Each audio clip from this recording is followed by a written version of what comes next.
Without a vision, the people perish. Welcome to Vision Plus, a program featuring a positive outlook, dealing with everyday situations of marriage, children, and business. Believing Philippians 4:13, I can do all things through Christ who gives me strength. Teacher, author, speaker, delighting audiences from New York to Sacramento with a heart and message for the people today. Bonnie would like to remind you of the 800 number on the screen. Please feel free to call at any time throughout the broadcast and share your concerns. Leave your prayer request and someone will pray with you. And now, teacher, author, and speaker, Bonnie Liphart. Hello and welcome. I'm Bonnie Liphart, and we're so happy you joined us today. We have a very incredible experience for you, and that is meeting the people here on this PTA set. PTA, maybe you think of it as Harper Valley PTA perhaps, or people that agree, or maybe praise the Almighty.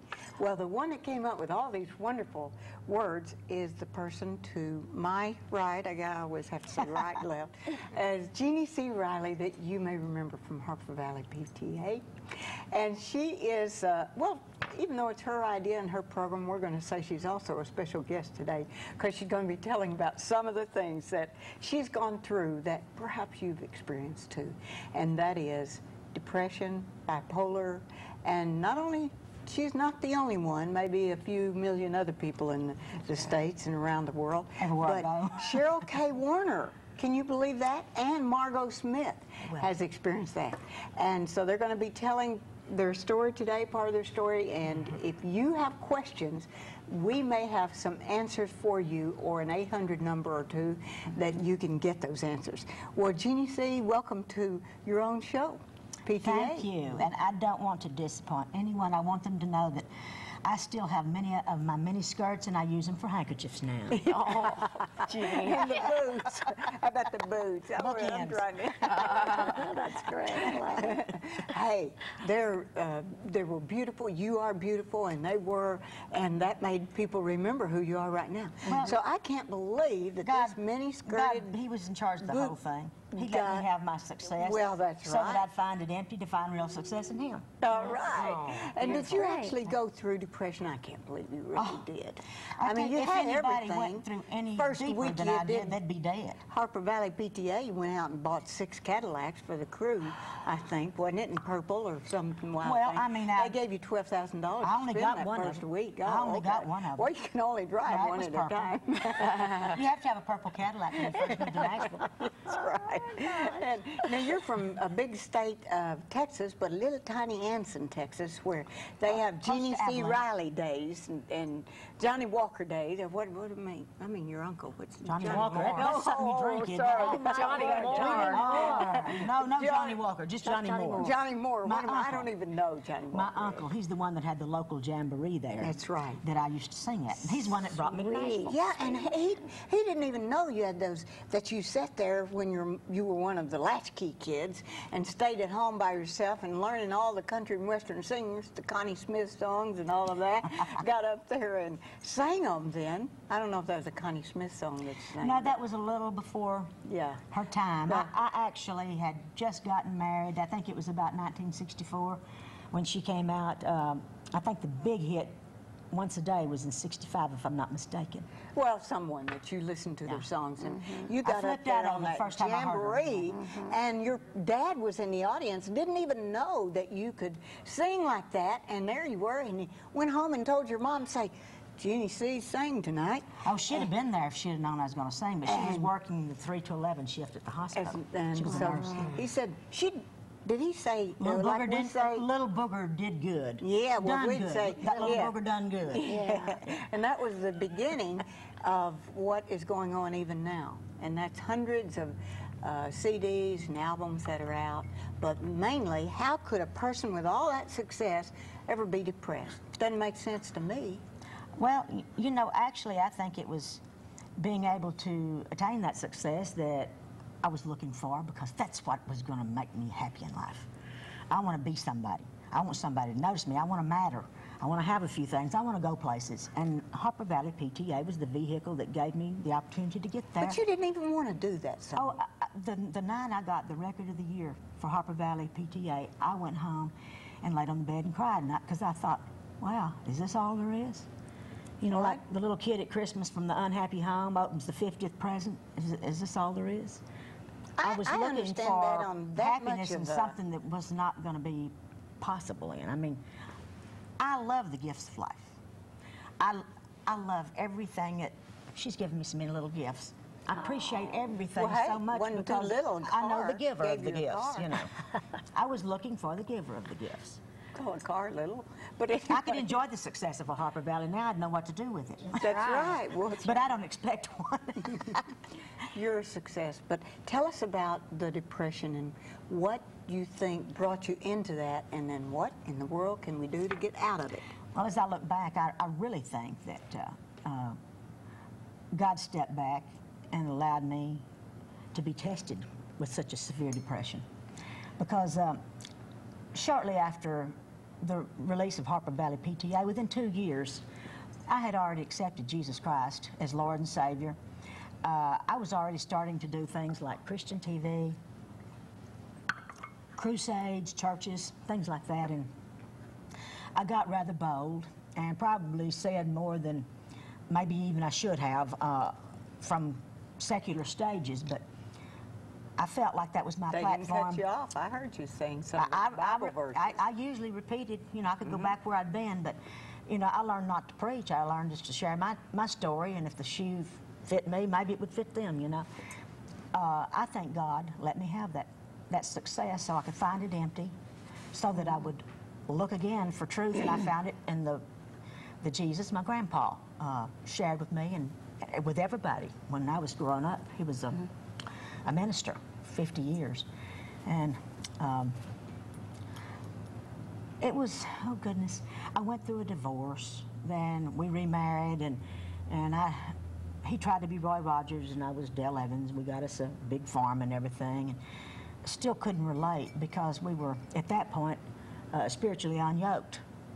We had been spiritually yoked our first marriage because neither one of us did anything for the Lord, you know, or let him do anything for us. But I went through a second divorce, and from the same man? Yeah. We're thinking of marrying him the third time. I married Mickey Riley 2 times, and I came close to marrying him a 3rd time because he is a prince. He's just a prince, but we just had nothing in common except our respect for one another and love for the kids. But, you know, each time you go through a divorce, it's a hard thing, and that tended to make me depressed. And your daughter, you said kids, but actually you had one child, Kim. And didn't you live your life a lot through her? Yeah, I didn't know I was doing it at the time. Don't a lot of us I was bored at home, I realized, and so I started doing good things. Like I'd load all the kids up and take them to church. We'd ride from Franklin to Madison a lot of times to a church that we went to there quite a few times. And I would buy their kind of music to lure them into the car so they'd come with me. They thought I was cool. Afterwards, we'd roll the windows down and ride through the streets of Madison and Hendersonville, just having fun. And I thought that I was getting somewhere because I was planting seeds with these kids. And I realized that the Lord did use those times. I've understood that one of the boys in particular became a Christian and is working for the Lord now. But when my daughter started to marry, I realized, hey, I'm fixing to be left alone here, and I don't know what to do. Because Mickey always did his thing, and I did my thing, and that was my first major depression, is when I realized she was going to leave home. And I heard you bought a lot of clothes, $600 worth of clothes from a thrift shop. See, that's a lot of money to spend in a thrift shop. I mean, can you imagine how many articles I got? 50 cents But see, each. this was like probably 3 years ago, when I was not depressed, but I was excited about what was happening in my life. The Lord was getting my feet on the ground, getting me ready to do some things, like this, for instance. And you know, if we don't take care of ourselves and get our rest, the devil knows exactly where to get you, because he knows where your weak spot is. So, exactly. I was buying all the clothes I would need for TV shows and stuff like this, and you could get more at the thrift store, and they all looked so nice on me. After all, they were slenderizing. You know, I got big sizes, and my friend was outside the swinging doors taking what I didn't want, but really there was only a handful that I handed her out because they all looked so wonderful on me. And then I got them home and got some rest, and about a week later I started trying them on, and they liked about that much coming together. So, they weren't even the right size. No, I said that to say this. It gives you an understanding for people, say, like anorexic people, who literally can look in a mirror and see fat that's not there. Yes. I saw clothes that came together and looked great on me. How that happened, I don't know, but it did. Yeah. I had That's in tremendous mania. spending sprees. Did you have any of those? I only did a couple things. I wrote a couple $1,000 checks to just people that, You hey, shouldn't have. And you know what? The thing was, I went, oh, I have $1,600 in my bank account. I shouldn't have that much. I don't deserve to have that, because once I write all my little checks, I'll have a couple $100 left, so I need to give this $1,000 away. So I sent it to this is so ironic, I sent it to this little friend of mine who had cancer, and she was just a high school friend, and I wanted to give it to her. And just a couple of months ago, this was 5 years, she sent it back. Oh, And cool. I called her and I went, I don't want it back. I'll give you my address later. No. Yeah. She said, I don't want She's it got back, mine. but she said, I want to pay it back. I'm well. God has healed me. I have a job now, and everything's God. wonderful. And she said, I won't accept that. I can't believe you sent that to me. But I would have taken everything and just put it in a plastic bag and walked, because that's what I thought I deserved. And I also thought my husband was going to hurt me.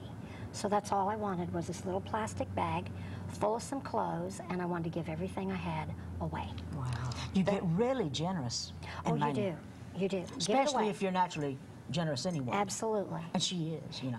And I think if you have the propensity when you're in mania to run toward alcohol, to run toward whatever is The most of your drugs, brain. overeating, But if you love sex, the Lord, weaknesses.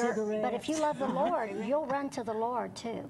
Yes, Amen. you will. And you will run to him, because Satan is after your life and your soul, and you will run to the thing that's most important to you. And for me, hallelujah, it was God, because I don't drink, or I've never had any of those sort of things that I've fallen into. And so I ran to him. Well, did And- some people could say you had become fanatic about God? I mean, where are you now going to get snakes and start charming them? No, No snakes. No. they really didn't. Except my family son. had said that I Yeah. would.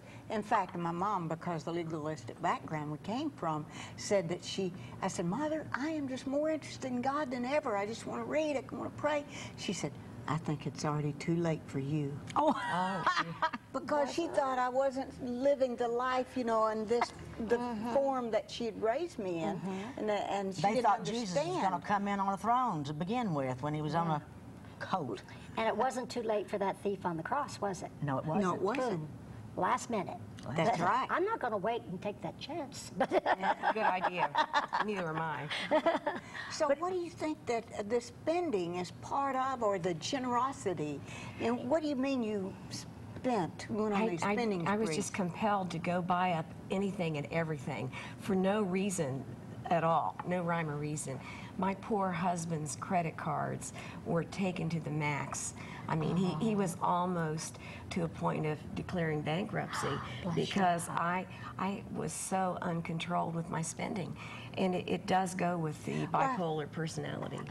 You're saying things that maybe I need to go get the test again personally, but I would buy so much that my husband got to the point where, like, I'd say, oh, there's an estate sale, let's go. He'd say, which storage are we going to put it in? Wow. Because it was just spending to the point.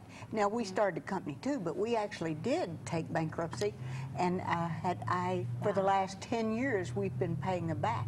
We paid back $1.4 million in the last 10 years that we've gotten from things that we've done in the company that we had, that we didn't have anymore, and then we sold the product line. Now we do have a way through royalties that we could do that, but we paid everybody back that I had borrowed money from brothers and everyone. But I didn't realize that was a fault. I didn't realize what I was doing and why I was so compelled. Did not understand, but it's a part of the disease. Isn't it interesting, though, that how Satan thinks he's being so smart by causing us to do things, tempting us with things that we give into, like these spending sprees, or see, I think depression and mania are spirits. I really do. That he brings against people. They may medicate it for the body, but it's still a spiritual thing to me. And he always overplays his hand. You know, we were God's people. The devil knew it. And he tried, I think, to destroy each one of us in one way or another. And that's what he wants to do with every person. It's turned to kill, a testimony instead. Destroy. God wins. Exactly. And people like us that are singers, and it's just a job for us. I respect, I wish I could sew but it's a job for us. But people like us have the ability to reach a lot of people, and I ain't gonna shut my mouth. Not as long as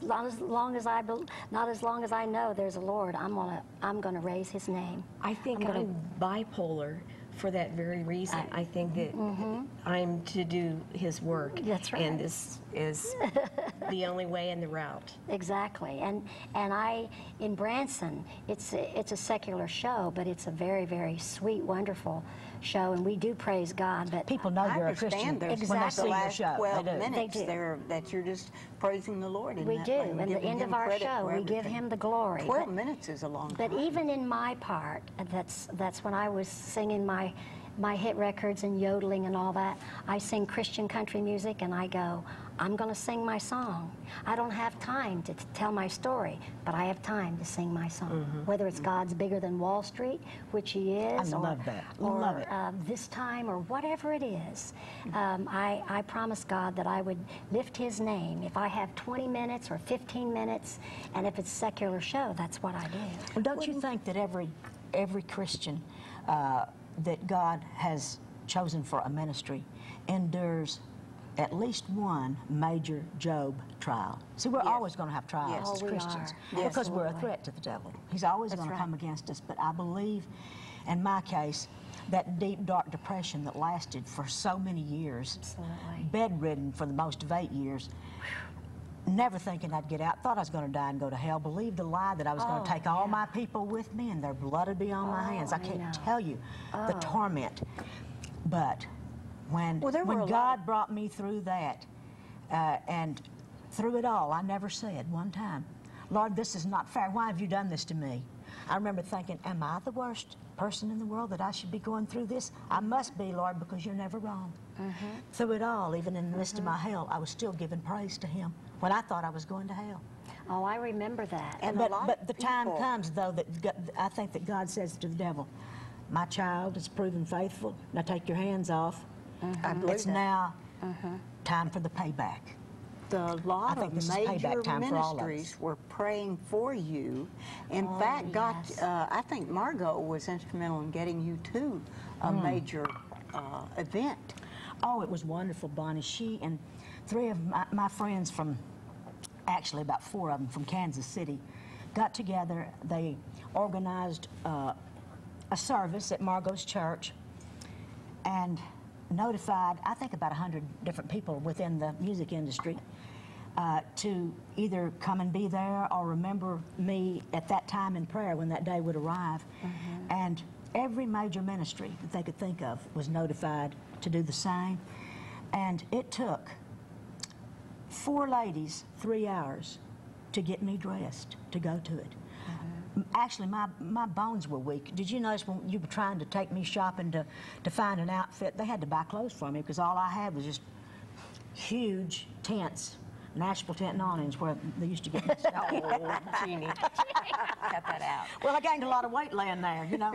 My food, that was my solace, so I thought, you know. Of course. Eat and roll back over, but no exercise. And But you went my there. bones actually got weak. My muscles were weak. I couldn't stand up for long. I kept trying to go back to bed while they're getting me ready. My mother had to come over the day before, literally, and hose me down in the shower. I actually was holding to each side of the shower, trying to hold myself up while she handled the water. I was that bad, and at the service, I couldn't even say thank you. I couldn't open my mouth to say anything. Can you believe it? You know, but I really couldn't. I felt bad about that, but it was you were there. impossible for me to express myself. I didn't feel any different that night, or even the next day I didn't feel. I realized a month down the road I wasn't feeling that much different, but I was starting to at least be able to respond a little bit. I started getting up and watching TV, and my mother was writing letters back home to Texas to our relatives. Oh, it's a miracle Jeannie's watching TV. I mean, Yeah. Oh, yeah. Big event. yeah, Jeannie's become a couch potato. It's all clap, you know. But when the answer came, after all those people that had prayed for me, and I had been carried to various ministries, big-time ministries that are known for healing of every kind, and I know all those prayers that were sent up for me were heard and answered. But I'll never forget, when the answer came, it was just me, God, and the Holy Word. I found a card in a drawer full of other cards, but I only pulled out one, and it was my daughter. She had written me at the lowest point in my life in that depression, and she wrote Psalm 103 in it. And I later asked her, how come? She said, because you were so miserable, I prayed God would give me something to give you a little peace. Well, back then, I couldn't have received it, but I had been getting a little better, a little better. And I had not been reading the Bible because it broke my heart to read what I once had that I thought I'd lost. And all that time, by the way, I still would pray for other people, and they'd have answers to the prayers, you know. But I thought I was forever cut off, so it was only out of curiosity, not expecting anything, not even asking for anything. I started reading Psalm 103. Bless the Lord, O my soul, and all that is within me. And I realized that I was actually blessing the Lord, and He was receiving blessing from me, communicating with me, and I was back on with Him. I read the rest of those 22 verses, probably 5, 6, 7 minutes, and I experienced the truth and power of each truth, of each verse. Until was I your was turning point? perfectly healed. I've been at peace ever since. A couple of times, the devil has tried to make me think I was getting depressed again, and I would say, oh, Lord, I've told everybody, oh, why is this happening, you know? And He said to me, I delivered you from depression. What are you afraid of? And I realized, oh, fear. The spirit of So I fear. cast That's fear the out. worst one. Fear of depression will try to make you think you're depressed. Exactly. And when I was sick, I remember trying to drive the car, and it was like this. And I don't know if it was the lithium, which I don't take anymore. It doesn't work for me, and it does for lots of people. But I take very, very tiny bit of Dipacoat, the smallest you can get. But I couldn't drive, I couldn't sing, I couldn't do anything. And it's that fear. Fear is the worst thing in the world. I had terrific fear also. Isn't Because that? fear represents so many different Oh, things. it You don't does. recognize it always. I was afraid of my husband. I thought my me husband too. was going to kill me. Me too, exactly. Isn't that awful? I was told by somebody that my husband was going to kill me. My husband wouldn't even spank the cat, let alone kill somebody. My Hurt ex-husband spanked somebody. our daughter, I think 3 times in her little life, very lightly, and he cried each time. Oh, yeah. But he was going to kill me. Somebody Really? had me believing that in my depression. Isn't it? And I remember going to my house after I got out of the hospital, and I'm going, oh, there's going to be this big party there, and I love that doctor and all those wonderful nurses, and they're going to be big, grandioso party. And then I'm driving, I'm going, no, Margot, think again. Just get with it. Nobody's going to be there but you. You're going to unlock the door, and, you know, mine didn't last a long time. But I really knew that Jeannie C. Riley was going to drive again. She'd go, I can't ever drive again. I knew she was going to drive. I knew she was going to sing. I knew she was going to do shows. I'm praying. I knew she was going to do talk shows. I knew she was going to be a witness for everybody because I believe that in my heart. And she drives more now. Hey, she drove 100 miles to my house in the worst rain you could ever imagine. 56 years old. For the first time, drove 100 miles in one direction by myself. I felt so grown up. I love it. I love it. I was ready for the second grade then. Oh, yeah. In addition to the prayer and the exercise and the right foods and all the things you've learned from them, from these 4 people today. Jeannie C. Riley, thank you very much for thinking of this idea of PTA, people that agree. And Cheryl K. Warner that the Lord put with me in 2000. Year 2000. That's right. Well, thank you Margot very much, Smith. Margot Smith, yodel. Maybe she'll have a moment to yodel. But we want to quickly give you a couple of numbers, too, that you can call a helpline. If you think you or someone you know and love have depression or bipolar, it's 1-800-950-6264. And for this show, 1-877, a toll-free number, 823-6886. We have actually 3 websites, so when you call the number, we'll be able to give those to you. And these ladies will be happy to answer your questions about Yes, if there's any husbands out there, I'll give my number. Yeah. I don't have one. Oh, no. No, don't mean Oh, husbands. no, thy maker is thine husband. The Lord of hosts is his Right, name. there you go. That's right. And I had a big story to tell about when my husband's neck got broken and how God healed it when we were covering the Indy 500, but we'll have to wait till another time. Another show. Another show, hey. Yeah. So we'll have to just wait for She's PTA full of again. stories. I bet We you are You've written, there. what, 8 books? Yes, 8 books full of stories. There you Yeah, go, and a great couple of them on the internet. She's got a doctorate in journalism. I rub shoulders and hot That cotton. and $3. There you Hey, go. I got Dr. married Bonnie. at 16, picked cotton out in the cotton fields, and started going to school. My kids think that's all I ever did was went to school. That's all they ever knew. That's all they ever knew. They did TV and went to school. But I used to want to get the little, when we first got a radio when I was 9 years old, to get that little kid out that I could hear a little child singing radio. I want to get the kid out because I had no sisters to be my sister. So now I have 3 beautiful sisters. Oh, this is wonderful. Aren't we lucky? Yes, we are. We're blessed. And Margot Smith. I love it. And we are so happy that you are our sisters and brothers too. Yodel, And we letty just ho. think you, yeah, yodel out of it. We're out.